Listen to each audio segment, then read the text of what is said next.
उपाय जाननी अब किछु करिए उपाय कि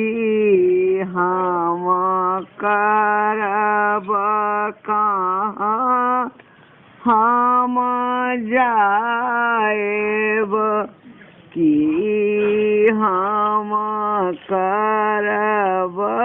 उपाय जाननी अब किछु करिए उपाय पूजा पाठ कहू नहीं जानी पूजा पाठ को नहीं जानी केवल भक्ति तोहार जाननी अब किछु करिए उपाय कौने नैया उगे माँ के कौने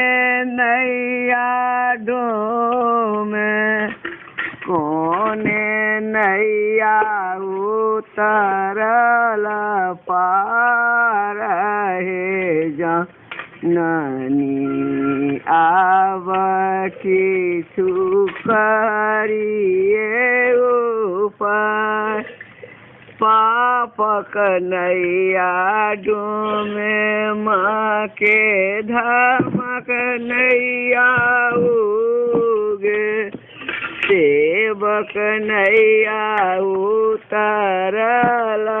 पार है जाननी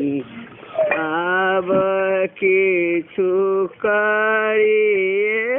उपाय भानहि विद्यापति सुनु मैया काली सदाए रहब रक्षा पाल है जननी अब किछु करिए उपाय।